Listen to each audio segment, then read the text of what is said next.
Assalamualaikum warahmatullahi wabarakatuh. Innal hamdalillah nahmaduhu wa nasta'inuhu wa nastaghfiruh wa na'udzu billahi min shururi anfusina min sayyiati a'malina. Man yahdihillahu fala mudilla lahu wa man yudlilhu fala hadiyalah. Asyhadu an la ilaha illallah wahdahu la syarika lah wa asyhadu anna Muhammadan 'abduhu wa rasuluh la nabiyya wa rasula ba'da. A'udzu billahi minasyaitonir rajim. Bismillahirrahmanirrahim.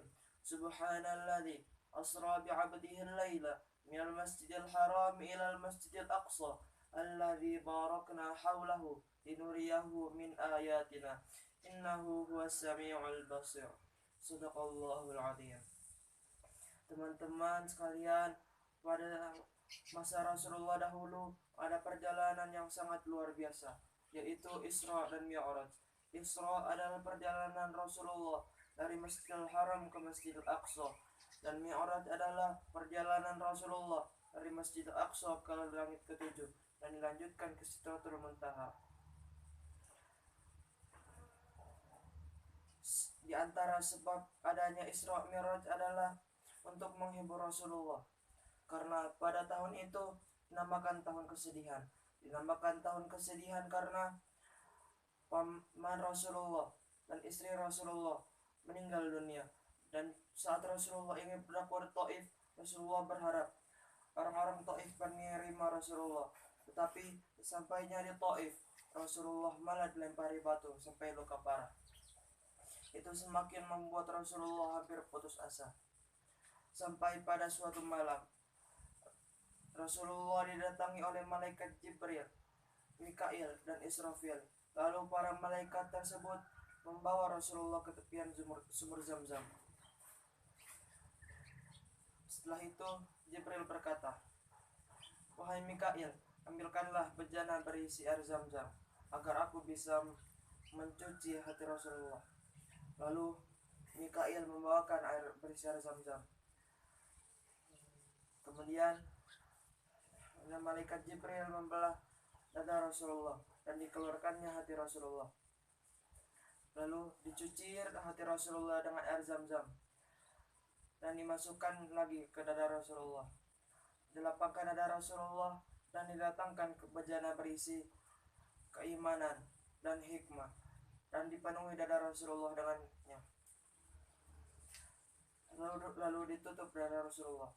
Setelah itu didatangkan borok. Borok adalah kendaraan Rasulullah untuk Isra dan Mi'raj. Borok kendaraan hewan yang putih, tidak lebih rendah daripada keledai dan tidak lebih tinggi daripada kuda, dan langkahnya sejauh matanya memandang. Kemudian Rasulullah pergi ke Masjidil Aqsa bersama malaikat Jibril. Di sana beliau mengimami para rasul dan para nabi. Ini sebagai bukti bahwa Rasulullah adalah pemimpin para rasul dan para nabi. Setelah sholat,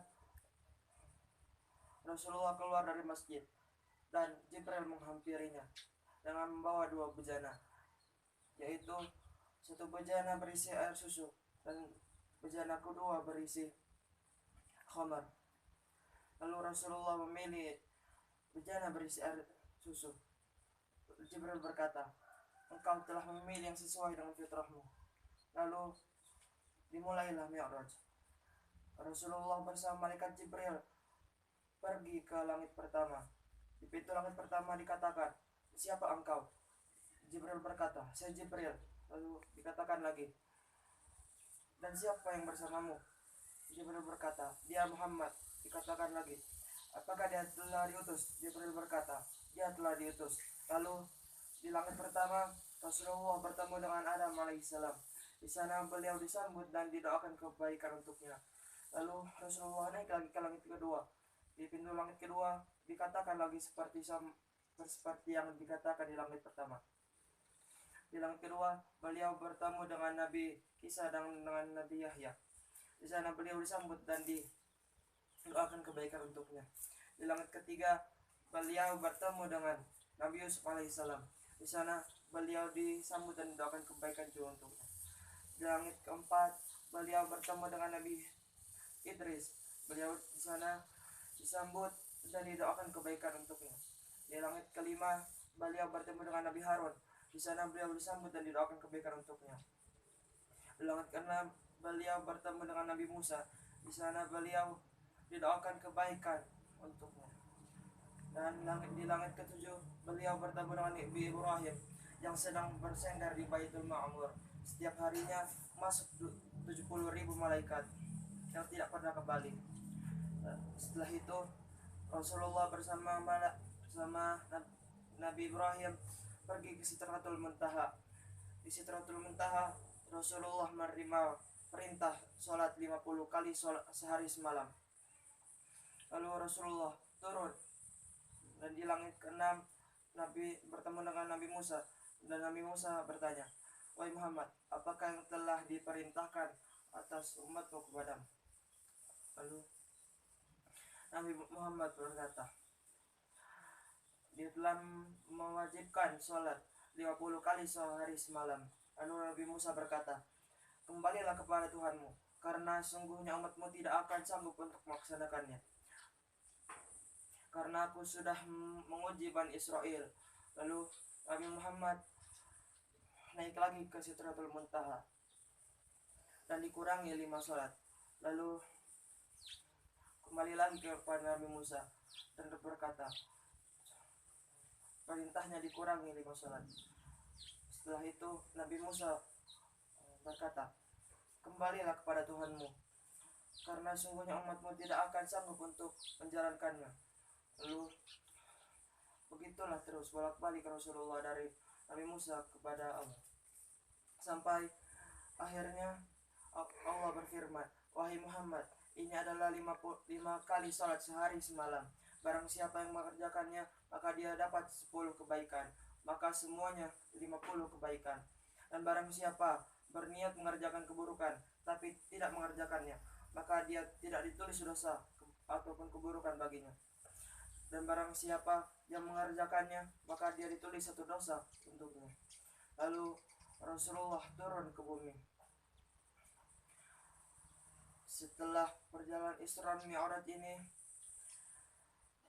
kaum Quraisy Mekah menjadikan pengalaman Rasulullah ini sebagai bahan olokan dan keejekan. Lalu pada suatu hari kaum musyrikin pergi ke rumah Abu Bakar dan berkata, "Wahai Abu Bakar, lihatlah apa yang telah dikatakan oleh temanmu, yakni Muhammad." Lalu Abu Bakar berkata, "Apa yang dia katakan?" Orang musyrik berkata, "Dia telah menyangka bahwa dia telah pergi ke Masjidil Aqsa dalam waktu semalam." Lalu Abu Bakar berkata, "Jika memang benar Rasulullah yang berkata, maka aku mempercayainya." Lalu kaum Quraisy bertanya, "Mengapa demikian?" Abu Bakar menjawab, "Wahyu yang turun dari langit saja saya yakini. Mana mungkin perjalanan ini tidak saya yakini." Dan selesailah perjalanan Isra dan Mi'raj. Pelajaran yang kita dapat ambil adalah kita seharusnya bersyukur karena hanya diperintahkan salat 5 kali sehari semalam. Dan yang kedua, kita harus meneladani sikap para sahabat Rasulullah yang langsung percaya dengan perkataan Rasulullah meskipun itu tidak masuk akal. Demikian yang saya dapat sampaikan, kurang dan lebihnya saya mohon maaf. Wabillahi taufiq wal hidayah. Wassalamualaikum warahmatullahi wabarakatuh.